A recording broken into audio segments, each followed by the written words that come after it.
Saya tidak tahan lagi dengan semua ini. Tapi ini bukan salah saya sepenuhnya. Awak pun tahu. Awak selalu kata begitu. Kerana itu kebenarannya. Pagi itu, langit sebenarnya tidak terlalu mendung. Tapi entah kenapa, udara terasa sangat berat di dadaku. Aku memarkirkan mobil sedan hitamku agak jauh dari pintu utama pasar. Aku ingin sedikit privasi. Aku ingin menjauh sebentar dari hiruk-pikuk rapat direksi dan angka-angka saham yang memuakkan. Aku merapikan gamis abu-abuku. Sederhana, tapi tetap saja, kilau jam tangan di pergelangan tanganku dan aroma parfum mahal ini tidak bisa berbohong. Aku melangkah turun. Aroma pasar langsung menyergap. Bau amis ikan, bau tanah yang basah karena sisa hujan semalam, dan bau keringat orang-orang yang berjuang demi sesuap nasi. Pasar induk ini adalah saksi bisu masa kecilku. Dulu, aku kesini bersama ibu, membawa keranjang bambu yang beratnya melebihi berat badanku. Aku rindu rasa itu, rasa perjuangan yang jujur. Aku berjalan menyusuri lorong sayur, sepatu bermerekku sesekali tenggelam di tanah yang becek. Aku tidak peduli. Aku membeli beberapa ikat bayam, jagung, dan tempe. Para pedagang menyapaku dengan ramah, meski mereka tahu aku bukan pelanggan biasa mereka. Suasana, suara langkah kaki yang melambat, suara lalat yang berdengung di kejauhan. Hingga langkahku terhenti, tepat di area belakang pasar, tempat pembuangan sampah. Di sana, tumpukan sayuran yang sudah kuning, busuk, dan berlendir dibiarkan begitu saja. Dan di sana pula, duniaku hancur berderai. Di sudut yang paling kotor, aku melihat sesosok wanita tua. Pakaiannya lusuh, warnanya sudah pudar dimakan usia. Dia sedang membungkuk, tangannya yang kurus mengais tumpukan sawi yang sudah mulai menghitam. Dia memungut satu persatu daun yang dirasa masih layak masuk ke perut. Jantungku berdebar kencang. Denyutnya terasa sampai ke ubun-ubun. Postur itu, cara dia menyeka keringat di dahinya dengan lengan baju yang kotor. "Ibu," suaraku pecah. Aku berlari, tidak peduli lagi dengan becek yang memercik ke gamisku. Aku tidak peduli dengan orang-orang yang mulai menoleh. Wanita tua itu menoleh, matanya yang sudah mulai rabun menyipit. Dan saat pandangan kami bertemu, wajahnya berubah pucat pasi. Dia menjatuhkan kantong plastik hitam lecek di tangannya. "Maya, nak, kenapa kamu di sini?" Suaranya gemetar. Ada ketakutan luar biasa di matanya. Seolah-olah dia adalah seorang kriminal yang tertangkap basah. Aku langsung memeluknya. Bau sampah yang menyengat itu tidak ada apa-apanya dibanding rasa sesak di dadaku. Tubuhnya, ya Tuhan, tubuh ibuku tinggal tulang berbalut kulit. Dia bergetar hebat di pelukanku. "Ibu, kenapa ibu di sini? Apa yang terjadi? Mana rumah besar itu? Mana mobil yang aku beli untuk ibu? Kenapa ibu memungut sampah?" Tanyaku beruntun. Air mataku sudah tidak bisa dibendung lagi. Ibu Rahmi menunduk. Dia tidak berani menatap mataku. Tangannya yang kasar dan penuh luka goresan itu gemetar. Mobil dan rumah itu sudah diambil, Maya. Sudah disita oleh Aditya dan Ibu Ratna. Aku melepaskan pelukan. Aku menatapnya tidak percaya. "Apa?" Darahku seakan mendidih. Aku merasa seperti disambar petir di siang bolong. Setiap bulan aku mengirimkan uang jutaan rupiah melalui Aditya. Karena dia bilang dia yang akan mengurus semua keperluan ibu agar aku bisa fokus memimpin perusahaan. "Ceritakan padaku, Bu, semuanya. Jangan ada yang disembunyikan. Aku mohon." Ibu mulai bercerita dengan terbata-bata tentang bagaimana Aditya dan Ibu Ratna datang seminggu setelah aku memberikan sertifikat rumah itu. Tentang bagaimana mereka memaksanya menandatangani surat-surat yang katanya untuk pajak, tapi ternyata itu surat pemindahan hak milik. Mereka mengusir ibu, Maya. Ibu Ratna bilang rumah itu akan dipakai investasi. Aditya bilang mobilnya dipakai untuk bisnis. Ibu mau mengadu padamu, tapi Ibu Ratna mengancam. Katanya kalau ibu bicara, dia akan menyuruh Aditya menceraikanmu. Dia bilang dia akan menghancurkan hidupmu di kantor. Aku membeku di tempatku berdiri. 9 tahun aku menikah dengan pria itu.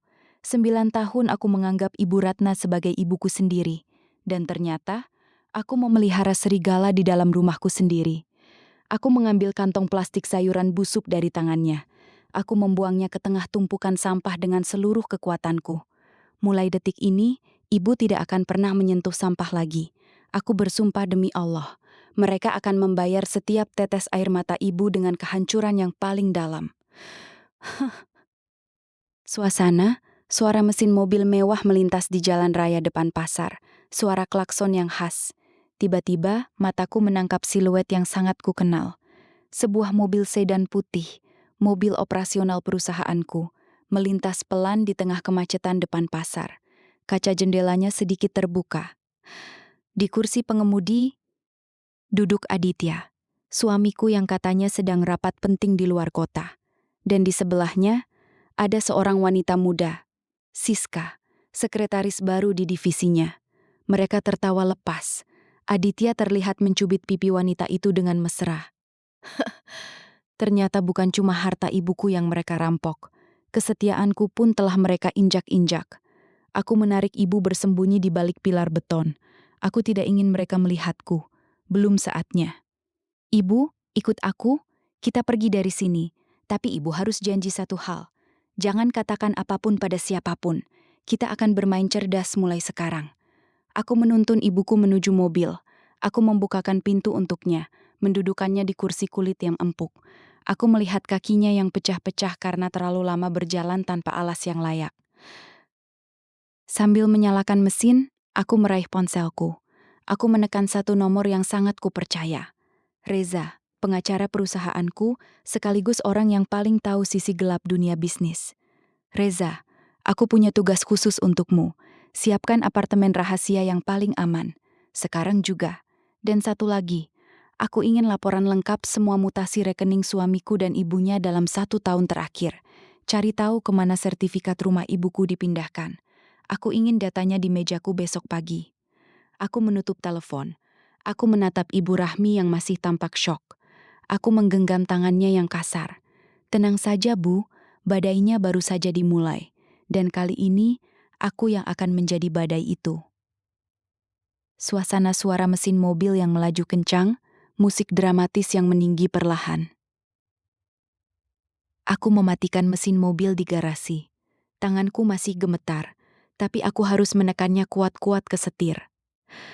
Aku menarik napas dalam-dalam, mencoba membuang sisa-sisa aroma pasar dan sampah yang masih menempel di ingatanku. Aku melihat bayanganku di spion tengah. Mataku merah, tapi aku harus menutupinya dengan riasan tipis. Aku merapikan gamis ganti yang tadi sempat kubeli di jalan. Aku harus menjadi Maya yang biasa, Maya yang penurut, Maya yang naif. Karena musuh yang paling berbahaya adalah mereka yang tidak tahu bahwa kau sudah tahu segalanya. Suasana, suara langkah kaki yang elegan di atas lantai marmer, suara TV dari ruang tengah.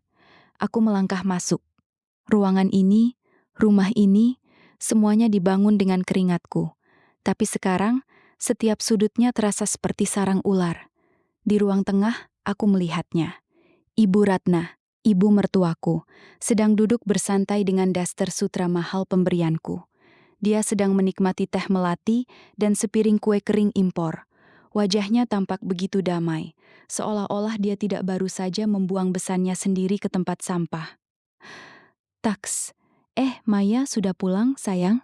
Suara Ibu Ratna menyapa, begitu manis, begitu penuh kepalsuan.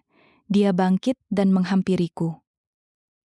Kok telat? Katanya tadi cuma mau ke pasar sebentar. Aku memaksakan sebuah senyum. Senyum yang terasa sangat pahit di tenggorokanku.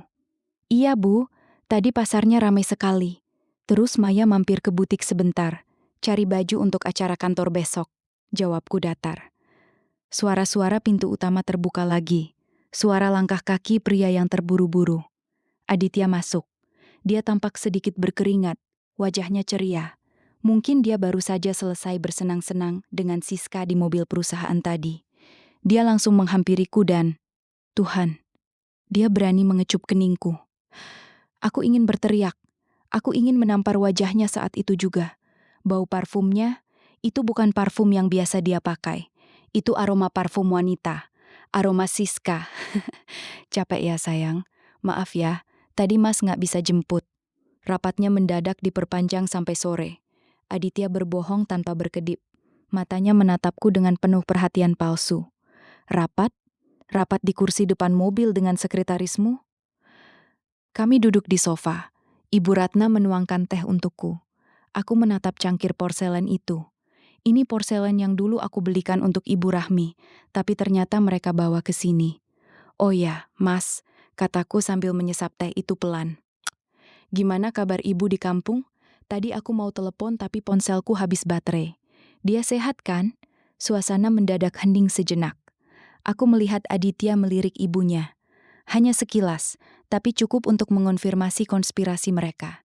Ibu Rahmi? Oh, sehat banget Maya. Aditya menjawab dengan nada yang sedikit terlalu bersemangat. Baru tadi pagi Mas telepon. Dia lagi senang-senangnya urus tanaman di halaman rumah barunya. Katanya dia belum mau diganggu dulu. Lagi fokus ikut pengajian juga. Iya Maya, Ibu Ratna menimpali cepat. Besan itu memang paling suka ketenangan.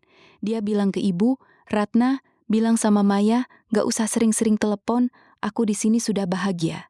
Gitu katanya. Aku meremas cangkir teh di tanganku. Bahagia? Bahagia memungut sawi busuk di bawah terik matahari? Manusia macam apa kalian ini? Aku menarik napas, mencoba menjaga suaraku agar tetap stabil. Syukurlah kalau begitu. Aku jadi tenang. Aku memang ingin ibu menikmati masa tuanya tanpa beban. Aditya kemudian berdehem. Inilah momen yang paling aku tunggu. Momen saat keserakahan akan menuntunnya ke lubang buaya. Sebenarnya, sayang, ada hal lain yang mau Mas omongin. Aditya memajukan duduknya. Wajahnya dibuat tampak cemas. Bisnis properti yang Mas bangun itu ada sedikit kendala di aliran dana. Ada proyek di pusat kota yang butuh tambahan modal mendesak, sekitar 2 miliar. Kalau nggak segera disetor, kita bisa kehilangan kontraknya. Ibu Ratna mengangguk-angguk prihatin. Iya, Maya, kasihan suamimu. Tiap malam nggak bisa tidur mikirin proyek ini. Sebagai istri, kamu kan punya tabungan deposito yang sudah jatuh tempo bulan ini kan? Aku menatap mereka bergantian. 2 miliar. Mereka pikir aku adalah bank pribadi yang tidak akan pernah kering. Mereka pikir aku bodoh. 2 miliar ya? Aku pura-pura terkejut. Aku menggigit bibir bawahku, akting cemas. Banyak juga ya, Mas. Tapi, demi kesuksesan Mas, aku akan usahakan. Beri aku waktu 2 atau 3 hari untuk koordinasi dengan manajer bankku. Mata Aditya berbinar. Begitu juga Ibu Ratna. Mereka saling pandang dengan tatapan kemenangan yang menjijikkan. Makasih ya sayang. Mas janji, kalau proyek ini tembus, Mas akan ajak kamu dan ibu jalan-jalan ke luar negeri. Aditya menggenggam tanganku. Keluar negeri? Mungkin. Tapi tujuanmu bukan bandara, Aditya. Tujuanmu adalah kehancuran. Malam itu, aku masuk ke kamar mandi. Aku menyalakan shower dengan kencang agar suaraku tidak terdengar. Aku menangis sejadi-jadinya di bawah kucuran air. Bukan karena sedih kehilangan uang, tapi karena rasa jijik yang luar biasa pada diriku sendiri karena pernah mencintai pria ini. Setelah tenang, aku keluar. Aku melihat Aditya sudah tidur pulas di ranjang kami. Dia mendengkur, sangat tenang, seolah tidak punya dosa. Aku berjalan pelan menuju meja rias tempat dia menaruh tas kerjanya. Dengan tangan gemetar, aku membukanya. Aku menemukan apa yang kucari. Di dalam amplop coklat di dasar tasnya, terselip sertifikat rumah Ibu Rahmi. Dan benar saja, namanya sudah berganti menjadi Ratnasari, nama ibu mertuaku. Ada juga tagihan kartu kredit atas nama Siska yang dibayar menggunakan rekening perusahaanku. Permainanmu sudah selesai, Aditya. Desisku di tengah kegelapan kamar. Aku mengambil ponselku dan mengirim pesan singkat pada Reza. Reza, siapkan dokumen pengalihan aset perusahaan. Aku ingin semua saham yang atas nama Aditya segera ditarik kembali atas dasar pelanggaran integritas. Dan satu lagi, panggil tim audit forensik ke kantor besok pagi. Kita kunci semua akses finansialnya sebelum matahari terbit. Aku kembali tidur di sisi lain ranjang, menjaga jarak sejauh mungkin dari tubuh pengkhianat itu. Matahari pagi menembus celah gorden kamar kami. Cahayanya menyilaukan, tapi hatiku jauh lebih kelam dari sudut ruangan yang paling gelap. Aku memperhatikan Aditya yang masih terlelap. Dia tampak begitu tenang. Wajahnya yang tampan, yang dulu selalu membuatku merasa aman, kini hanya terlihat seperti topeng plastik yang murah. Aku beranjak dari tempat tidur tanpa suara. Aku mandi, merias wajah dengan sangat teliti. Aku memilih lipstik merah yang paling tegas, warna perangku. Hari ini bukan lagi tentang menjadi istri yang melayani. Hari ini adalah tentang seorang pemimpin yang menertibkan asetnya. Suasana, suara langkah sepatu hak tinggi di lantai marmer lobi kantor yang luas, suara lift yang berdenting pelan. Begitu pintu lift terbuka di lantai eksekutif, suasana berubah. Semua staf menunduk hormat. Aku berjalan dengan dagu terangkat. Di ujung lorong, Reza sudah menungguku di depan ruang kerjaku. Wajahnya tegang, sebuah map hitam besar ada di pelukannya. "Masuk, Reza," kataku singkat. Begitu pintu tertutup, Reza langsung membuka map itu. Dia menyebarkan lembar-lembar laporan di atas meja besarku. "Ini lebih buruk dari yang kita duga, Maya." Reza memulai. Suaranya rendah. "Tss. Aditya bukan hanya mengambil uang pribadimu. Dalam 6 bulan terakhir, dia telah memalsukan tanda tanganmu untuk mencairkan dana darurat perusahaan. Dia juga membuat beberapa proyek bayangan dengan vendor fiktif, yang ternyata uangnya mengalir ke rekening pribadi atas nama Siska Pratama." Aku memejamkan mata sejenak. 6 miliar. Total kerugian yang ia ciptakan hanya untuk memanjakan wanita itu dan menutupi gengsi ibunya. "Dan sertifikat itu?" tanyaku. "Sertifikat rumah ibumu sudah dijaminkan ke pihak ketiga, sebuah koperasi ilegal dengan bunga mencekik. Jika dalam 48 jam cicilannya tidak dibayar, rumah itu akan disita secara permanen." Reza menatapku prihatin. Aku tertawa. Tawa yang kering dan tajam. Dia pikir dia bisa bermain dengan api di rumahku. "Reza, bekukan semua akses kartu korporat atas nama Aditya hari ini pukul 2 siang, dan panggil Siska ke ruanganku sekarang." Siska masuk. Dia memakai blus sutra merah jambu. Mungkin dibeli dengan kartu kredit perusahaanku. Wangi parfumnya langsung memenuhi ruangan. Aroma yang sama dengan yang menempel di leher Aditya semalam. "Ibu memang nyel saya?" tanyanya dengan nada yang dibuat semanis mungkin. Dia berdiri dengan gaya yang sok anggun. Tangannya memegang tas tangan bermerek terbaru. Aku tetap menatap layar laptopku, membiarkannya berdiri di sana selama 2 menit penuh tanpa suara. Keheningan itu adalah siksaan baginya. Aku bisa melihat dia mulai gelisah, memindahkan tumpuan kakinya berkali-kali. "Tas yang bagus, Siska," kataku akhirnya sambil mendongak. Aku memberikan senyum yang paling ramah. "Koleksi musim terbaru, bukan? Harganya sekitar 30 juta kalau saya tidak salah ingat." Wajah Siska memucat sesaat, namun dia segera menguasai diri. "Ah, ini hadiah dari seseorang yang spesial, Bu," jawabnya dengan nada bangga yang tersirat. "Seseorang yang spesial ya?" Aku berdiri, berjalan perlahan mengitarinya. "Apakah orang spesial itu juga yang membayar cicilan apartemenmu di pusat kota? Atau orang spesial itu yang memberimu akses ke dana vendor perusahaan saya?" Siska tersentak. Tas di tangannya nyaris jatuh. "Apa maksud ibu? Saya tidak mengerti." Aku melemparkan beberapa lembar foto hasil investigasi Reza ke atas meja. Foto dia dan Aditya di depan sebuah toko perhiasan. Foto mereka berpelukan di depan apartemen. Dan yang paling penting, salinan mutasi rekening yang menunjukkan aliran dana dari kas perusahaanku ke rekeningnya. Saya tidak suka membuang waktu, Siska. Suaraku menurun menjadi sangat dalam dan mengancam. Hari ini, kamu punya 2 pilihan.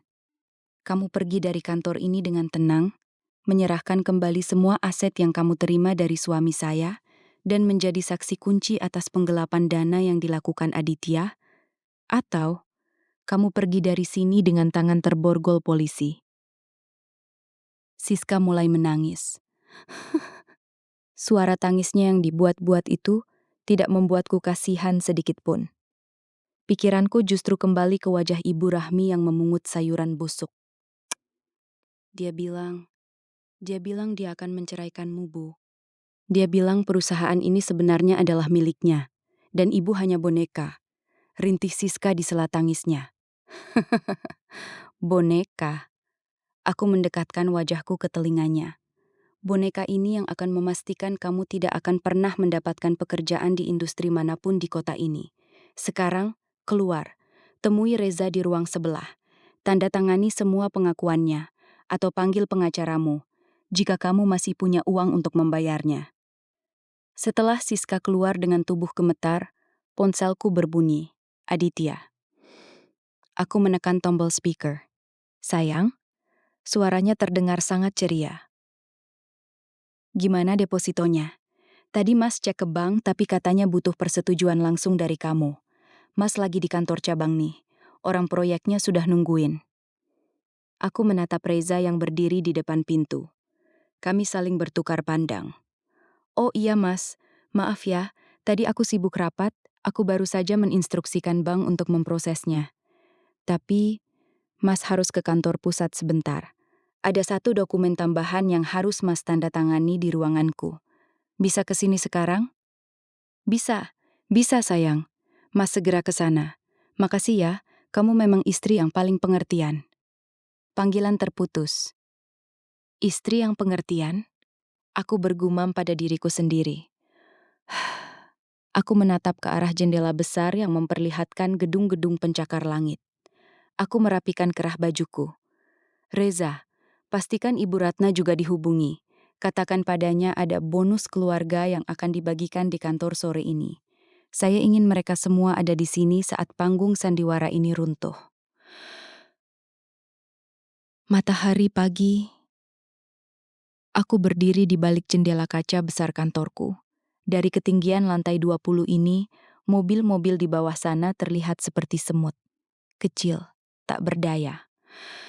Sama seperti Aditya dan Ibu Ratna yang sebentar lagi akan melangkah masuk ke sarang macan ini. Mereka pikir mereka akan keluar membawa cek bernilai miliaran. Reza, panggilku tanpa menoleh. Apakah Ibu Rahmi sudah siap di ruang VIP? Sudah, Maya, jawab Reza tegas. Beliau sudah mengenakan pakaian terbaiknya. Beliau sangat tenang, meski aku tahu hatinya bergetar menunggu saat ini. Aku mendengar suara itu, suara Ibu Ratna yang melengking, tertawa bersama Aditya. Mereka masuk tanpa mengetuk, seolah mereka adalah pemilik gedung ini. Maya, sayang, wah, sibuk sekali ya menantu ibu ini. Ibu Ratna langsung duduk di kursi beludru ruang rapatku. Tas tangannya yang palsu ditaruh di atas meja kayu jati mahal. Aditya menghampiriku. Wajahnya berseri-seri. Gimana sayang? Dana 2 miliarnya sudah cair? Orang proyek sudah telepon Mas terus nih. Mereka nggak sabar mau tanda tangan kontrak. Aku berbalik perlahan. Aku menatap mereka satu persatu dengan tatapan yang sangat datar. Duduklah Mas. Ibu, ada banyak hal yang harus kita bicarakan sebelum dana itu mengalir. Aditya duduk dengan gelisah. Senyumnya sedikit memudar melihat ekspresiku yang beku. Aku memberi kode pada Reza. Reza kemudian menekan tombol di tabletnya. Dan layar proyektor besar di dinding turun perlahan. Apa ini, Maya? Kita kan mau bicara soal modal bisnis, Mas. Bukan mau presentasi kantor. Aditya protes, suaranya mulai meninggi. Lihat saja dulu, Mas, kataku dingin. Ini adalah laporan pengeluaran pribadi dari kartu korporat perusahaan. Ada banyak tagihan hotel, perhiasan, dan, cicilan apartemen di kawasan pusat kota atas nama Siska Pratama. Wajah Aditya seketika berubah abu-abu. Ibu Ratna tersentak. Dia mencoba membela anaknya. Maya, apa-apaan ini? Mungkin itu cuma kesalahan administrasi. Suamimu ini orang jujur. Maya, aku memperhatikan Aditya yang masih terlelap. Dia tampak begitu tenang. Wajahnya yang tampan. Yang dulu, apakah jujur berarti memalsukan tanda tangan saya untuk mencairkan dana darurat perusahaan? Apakah jujur berarti membiayai selingkuhan dengan uang yang saya peras dari keringat saya sendiri? Aku melemparkan setumpuk foto ke depan wajah Aditya. Foto-foto dia bermesraan dengan Siska semalam. Siska sudah mengakui semuanya, Aditya. Dia sudah memberikan testimoni tertulis tentang semua aliran dana yang kamu berikan padanya. Dan dia sangat senang mengkhianatimu demi menyelamatkan dirinya sendiri dari penjara. Maya, maafkan Aditya sayang. Dia khilaf. Tapi tolong, jangan bawa-bawa urusan ini ke kantor. Kita selesaikan di rumah ya. Mana uang 2 miliarnya? Kita butuh itu untuk menutupi hutang Aditya.